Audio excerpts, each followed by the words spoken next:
Morning, guys. Welcome to Words from a Friend podcast. I'm your host, Marty Carey, and this is the podcast that follows my book, Words from a Friend, a daily guide to a purposeful life. It's available at Amazon.com and BarnesandNoble.com. We're on a 365-day inner journey together. So happy and grateful to have you along. We are on day 137 of that journey. And today's message is a family's best friend. A family's best friend.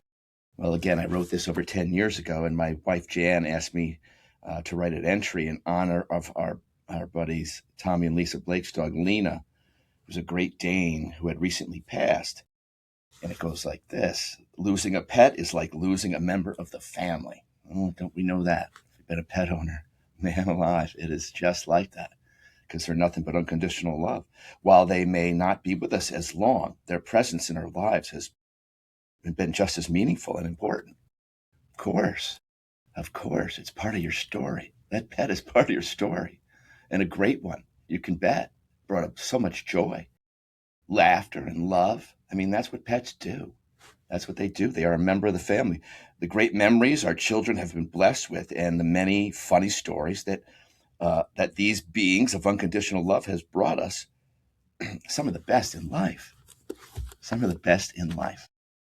Right? For most of us, our pets are the first ones who lovingly greet us at the door over humans, over our human counterparts. The dogs come racing to the door, the cats, whatever, right?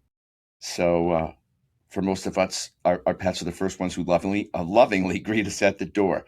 No expectations other than to feel our love and freely give theirs to us in their own special way and that own personality of theirs. Right? They've got a personality. Beautiful. They are there in our worst moments and our best, always willing to bring us joy. Just for the asking. You don't even have to ask. It's just right there. Well, that's the same thing God is. God is just always right there. Right there. And what's dog spelled backwards? G-O-D, baby. Right? That's what it is. The gift of the divine. G-O-D. Gift of divinity. Well, you're a gift of divinity, and so is that pet of yours a gift of divinity. It's all the same thing. It's light, posing as a pet, posing as you, right? And we have a story to tell, and a story to bring, and a message to bring into this life of ours. Our life is a message. Our life is a story. But when we take the pencil and we write it, well, then that's we've just decided to be a life designer rather than just, walking through life thinking we're just a human. Well, our pets, man, we add to the story. They add so much to our story. A great pet, and then, of course, there's losing a great pet. I think over the last 4 years, I've had four dogs, four at one time at one point. I love every one of them, right?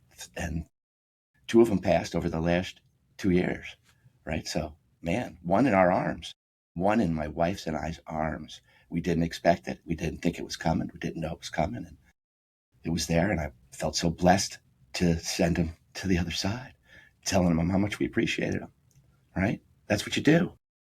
That's what you do. And that's what you do in your human world, is love each other all the way home, all the way back home. We're just walking each other home in these stories that we call our lives. So make them all good as best you can, right? Write the story well. Write the story well here. Speak the story well here. Live the story from here.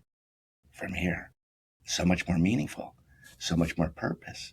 So much more guidance to keep that coming. To keep that outpouring flowing back to you in these beautiful ways.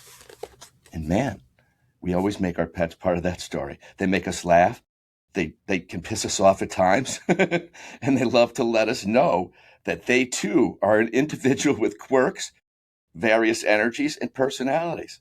And they are no less a family member than any of the rest. Sometimes they are just the ones we need in our most trying moments, right? It's just a special love that humans can't give you. It's depth. It's unconditional. It's unconditional, right? We humans have that other side that is just all ego, not knowing the God, not knowing the great divinity that we are. doesn't live in there, doesn't know, there's no knowing there. So that comes from our soul. And pets, it's like they're just all soul. Yeah, they have some ego in there. They sure do. And they'll tell us. They'll tell us that's their personality, right? But man, nothing loves you like a pet. So on this day, we send our love to our dear friends and all who share in the love of our pets and the sheer joy they bring to our lives. While they may no longer be here in the physical, their memory and their love will be on our hearts forever. Asking nothing but to be loved, just like the family member they are. And they gave us so much back as humans, right? We should always honor their roles in our lives and hold them in high regard, for they are true bearers of light in this world. They're like earth angels. That's why, so many people like them more than humans, right? Hug your pets and give them a blessing, is the CTA. Hug your pet and give them a blessing of love and gratitude. Well, I'm sure we do. We love those pets up, man. We give them a good loving up. That's what I call it. The rent is due. Give me some of those smooches. No rent. Rent is free. Just love. Love is the only thing we require. And that's what we're here to give. So let more of that out. Crack that heart of yours open. Know what's most important and live more like they do. Live more like they do. All right. In the ease. They're in the ease of knowing who they are. Right. That's it. And their only expectation is that you love them back. I think that's what we all want, isn't it? So you know what to do today. Go out and give that today, your special brand of it, and the world will spin a little bit better. Thanks, guys. Much love. We'll see you tomorrow.